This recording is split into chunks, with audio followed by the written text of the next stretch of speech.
মুমিন বান্দার 2 নাম্বার গুণাবলী, মারাত্মক কথাবার্তা বলা যাবে না। এক জায়গায় বসে 2-3 ঘন্টা গল্প করে, চায়ের কাপে ঝড় তোলে, এলাকার সত্য তোমার কাছে, অমুক খারাপ তমুক খারাপ, এ ভালো না সে ভালো না, ওই হুজুরে করছে, চেয়ারম্যান ওইটা করছে, এমপি ওইটা করছে, নানান ধরনের সমালোচনা। এক জায়গায় বসে এত গল্প করে, মনে হয় মুখ দিয়ে ফেনা তুলছে, মনে হয় গিবত কমিটির সভাপতি সেক্রেটারি বসে গেছে। আছে না নাই? এই ভাই, আপনি যে এত ফটর ফটর করেন, জবান যে চলতে আছে মেশিনের মতো, আপনি কি ভুলে গেছেন আল্লাহ বলেছেন মাইয়াল ফিজু মিন কাউলিন ইল্লা লাদাইহি রাকিবুন আতীদ। বান্দা এমন কোন কথা বলে না যে কথা রেকর্ড করার জন্য আমার ফেরেশতারা নাই। আপনার জবানের প্রত্যেকটা কথার হিসাব আল্লাহর কাছে দিতে হবে। আপনি ফাও ফাও পেশাল পাড়তেছেন, কথা কই না। আপনার মুখ দিয়ে এত গল্প কেন? আপনার কথা বলার প্রয়োজন যতটুকু ততটুকু কথা বলবেন। অমুক খারাপ তমুক খারাপ, এ ভালো না সে ভালো না, এই মিয়া মানুষের এত সমালোচনা কেন? নিজের আত্মসমালোচনা করো। আর যারা সমালোচনাকারী, ওয়াকুন্না নাখুদু মাআল খায়িদিন, তাদের জায়গা হবে সাকর নামক জাহান্নামে। ফাজলামি করেন, চা স্টলে বসে রানীঘাট বাজারে খুব মানুষের গল্প করেন না, চুপ করলে ভালো হয়ে যান, করছি ভালো হয়ে যান। আপনার প্রত্যেকটা কথা রেকর্ড হচ্ছে, ভুলে যাইন না, ভুলে যাইন না। আপনি যা বলতেছেন মনে মনেও যদি আমারেও গালি দেন, ওইটাও কিন্তু আল্লাহ জানে। কথা কয় না, কথা কয় না। এজন্য ভাইরা, কি দরকার মানুষের সমালোচনা করে? নিজের জীবনের তুলটি তালাশ করেন, নিজের আত্মসমালোচনা করেন, নিজের আত্মশুদ্ধির জন্য কাজ করেন। কিভাবে নিজে বাঁচবো, কথা কয় না। কিভাবে নিজেকে জাহান্নামের আগুন থেকে বাঁচাবো, কিভাবে নিজেকে গুনাহ থেকে বাঁচাবো। আসুন না ভাই, নিজেই তো পাপের সাগরে হাবুডুবু খাচ্ছি। মানুষের পাপ দেখার সময় আছে, মানুষের সমালোচনা করার সুযোগ আছে, কথা কোন সুযোগ আছে। এই জন্য আল্লাহ বলেন মুমিন বান্দার 2 নাম্বার গুণাবলী, অনার্থক কথাবার্তা বলা যাবে না, অনার্থক অপ্রয়োজনীয় কথা বলা থেকে বিরত থাকতে হবে। মুমিন বান্দা জবান দিয়ে কথা বলবে ততটুকু, প্রয়োজন যতটুকু, প্রয়োজনের অতিরিক্ত কথা বলা থেকে চুপ থাকেন। চুপ থাকা নাজাতের লক্ষণ, মান সামাতা নাজা, চুপ থাকলেও নাজাত পাবেন। আল্লাহু আকবার বলেন। তাহলে আজ থেকে কি জবানটাকে কন্ট্রোল করবো তো ইনশাআল্লাহ। আল্লাহ রাসূল বলেছেন উম্মতে মুহাম্মাদের জন্য, এদিকে খেয়াল করেন, আল্লাহ রাসূল বলেছেন তোমরা যদি 2টা জিনিস কন্ট্রোল করতে পারো, হেফাজত করতে পারো, একটা হলো 2 চোয়ালের মাঝখানে নরম জিহ্বার, আর 2 মাঝখানে থাকা লজ্জাস্থান। এই 2টা যদি হেফাজত করতে পারো, কন্ট্রোল করতে পারো, সঠিকভাবে ব্যবহার করতে পারো, আমি রাসূল তোমাদের জান্নাতের জিম্মাদারি নিলাম। এজন্য জবানটাকে কন্ট্রোল করবো আজ থেকে ইনশাআল্লাহ। এই যে আমরা যে ওয়াজ করে যাবো মাগরিবের পর, কিছু লোক কবি দুধ আসলো আর চলে গেল, কথা কয় না। কিন্তু আপনি তো বুঝলেন না যে হুজুর মাগরিব থেকে এসা পর্যন্ত সময় নিয়েছে, তো আপনি বুঝলেন না মূল টাইম 9 ওরা 1 বছর আগে দাওয়াত দিছে। আরে ভাইরা দাওয়াত দিছে 20 দিন আগে। তা আমার সমালোচনা করে আপনার কি লাভ? আমি কি ইচ্ছে করে যাচ্ছি এই জায়গা, না ওরা দাওয়াত দিয়ে নিয়ে আসছে? তা আপনি যাচ্ছেন আর করছেন, টাকাগুলো মেরিয়ে নিয়ে গেল। খুব কষ্ট হয় আপনার না? আল্লাহ হেদায়েত দান করুন। তাহলে কোনো বক্তার সমালোচনা না, কোনো আলেমের সমালোচনা না, কোনো প্রতিবেশীর সমালোচনা না, কোনো বন্ধুর সমালোচনা না, এক কথায় কারো কোনো সমালোচনা করব না, চুপ থাকবো ইনশাআল্লাহ। 2 নাম্বার গুণাবলী শোনেন, অনার্থক কাজ করা যাবে না। মুমিনের টাকা হলে মুমিন সিনেমা হল বানাবে না, যাত্রা গানের আয়োজন করবে না, 7 স্টার 5 স্টার হোটেল বানাবে না, মুমিনের মতো হোটেল বানাবে না। মুমিনের টাকা হলে মুমিন মসজিদ বানাবে, মাদ্রাসা বানাবে, ঈদগাহ মাঠ বানাবে, কবরস্থান বানাবে, রাস্তার মধ্যে 10টা ফলের গাছ লাগায় দিবে, পুকুরের ঘাট বানায় দিবে। পুকুরের ঘাট ঠিকই বানানো থাকে, চতুর্দিক দিয়ে কাঁটা তারের বেড়া আর লেখা থাকে তালুকদার সাহেবের ভিআইপি পুকুর, জনসাধারণের প্রবেশ নিষেধ, কুকুর হইতে সাবধান। পুকুরেরও বড়াই আসে না। আরে ভাই, একটা পুকুরের ঘাট বানায় দেয়, গরিব দুঃখী মানুষ গোসল করবে, ওখান থেকে 2টা মাছ মেরে খাবে, কথা কয় না। রাস্তার মধ্যে কয়েকটা ফলের গাছ লাগায় দেয়, মানুষ ফল পাইয়ে খাবে, কথা কয় ঠিক কিনা? আল্লাহ আপনাকে সম্পদ দিলে আপনি ভালো ভালো কাজ সমাজে চালু করবেন, পারবেন তো ইনশাআল্লাহ। মুমিন বান্দার 2 নাম্বার গুণাবলী, এই কান দিয়া অনার্থক জিনিস শ্রবণ করা যাবে না। হে যুবক, এই কানের ভিতরে ইয়ারফোন লাগায় গান শোনো, রূপবান নাচে কোমর দোলাইয়া, আল্লাহর ফেরেশতারা কবরে এনে পিটাবে ঝোলাইয়া ঝোলাইয়া, কথা ঠিক কিনা? এই কান আল্লাহ গান শোনার জন্য দেয় নাই। ধুম বাসলে ধুম শোনো, তোর ঘুম হারাম হয়ে যাবে, কথা কোন ঠিক কিনা?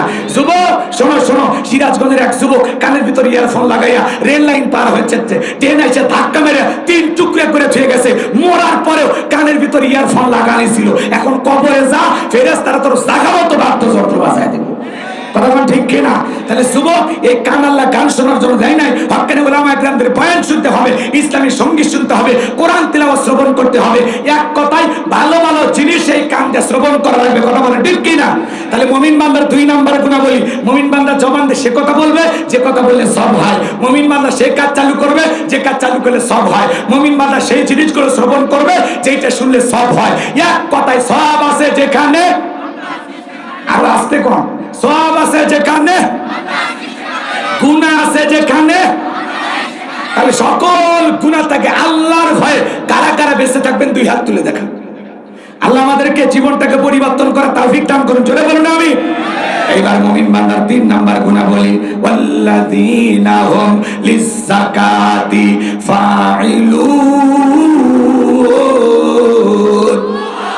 মুমিন বান্দার 3 নাম্বার গুণাবলী, আল্লাহ যদি মুমিন বান্দাকে নেশা পরিমাণের সম্পদের মালিক বানায় দেয়, মুমিন বান্দা সক্রিয়ভাবে হিসাব করে করে বছরে কয় লাখ টাকার কয় হাজার টাকা যাকাত আসে, কয় কোটি টাকার কয় লাখ টাকা যাকাত আসে, মুমিন বান্দা সক্রিয়ভাবে হিসাব করে করে বছরে একবার যাকাত দেবে কার ভয়ে?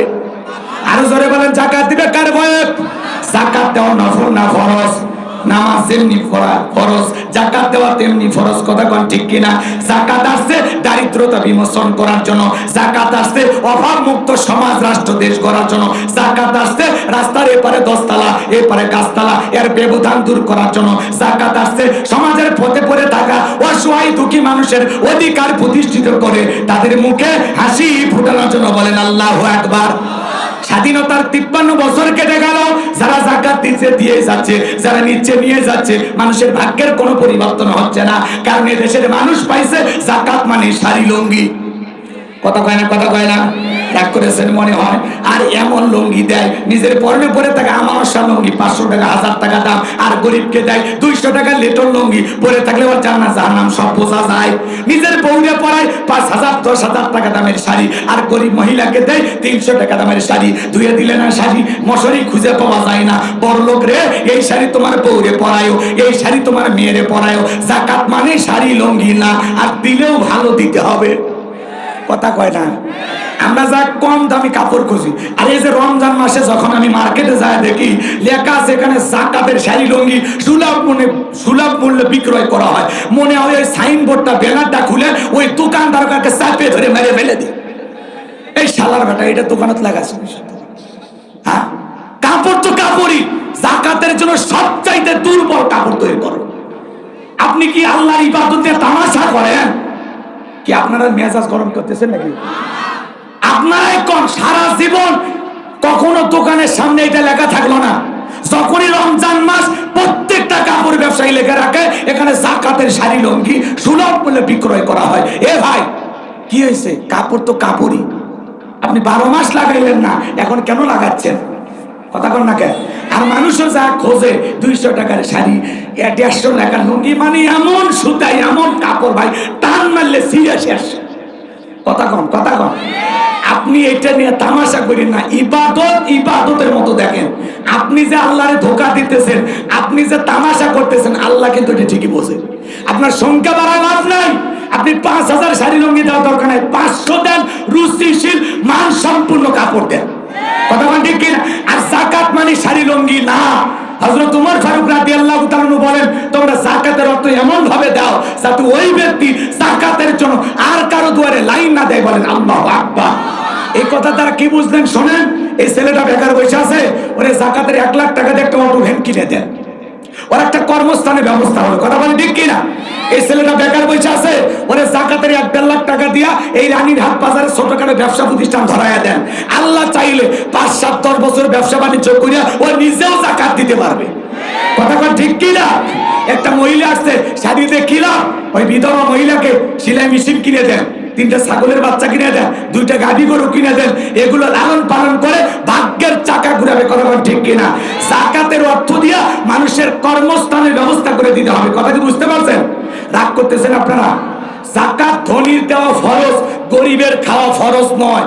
আমি বড় লোক, ধনী যাকাত দিচ্ছি, গরিবকে দিয়ে আমি দয়া বা করুণা করি নাই। ভালো করে বুঝবেন, এই যাকাত আমি গরিবের হাতে দিলাম, গরিব আমাকে ফরজ ইবাদত পালনের সুযোগ সৃষ্টি করে দিয়ে গরিব বড় লোক দয়া করছে। তো কি করি 2000 5000 মানুষ দিয়ে মনে হচ্ছে দয়া করছি। কিসের দয়া আপনি? আর 2000 1000 করে দিয়ে কি লাভ? একজনকে একবারে 1 লাখ দেন, কথা কয় না? একজনকে একবারে 2 লাখ দেন, দিয়ে বললেন যে ভাই এই যে জাকাতের টাকা দিলাম এটা দিয়ে তুমি যে কোনো একটা কর্ম করো, আর কারো কাছে হাত পাইতো না, আর কোনোদিন ভিক্ষা করো না। কথা কি বোঝা গেল? পারবো তো ইনশাআল্লাহ। শোনেন, বাংলাদেশের অর্থনীতি বলেন তো জাকাত ভিত্তিক না সুদ ভিত্তিক? সুদ ভিত্তিক অর্থনীতি হালাল না হারাম?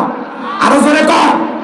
জাকাত ভিত্তিক অর্থনীতি হালাল আর সুদ ভিত্তিক অর্থনীতি হারাম। মাননীয় প্রধানমন্ত্রীর স্বপ্ন দারিদ্র মুক্ত বাংলাদেশ করবে, বঙ্গবন্ধুর স্বপ্ন দারিদ্র মুক্ত বাংলাদেশ করবে, আমাদের স্বপ্ন দারিদ্র মুক্ত বাংলাদেশ করব। এটা যদি আপনাদের হৃদয়ের কথা হয় তাহলে দারিদ্র মুক্ত বাংলাদেশ করতে হলে জাকাত ভিত্তিক অর্থনীতি চালু করতে হবে।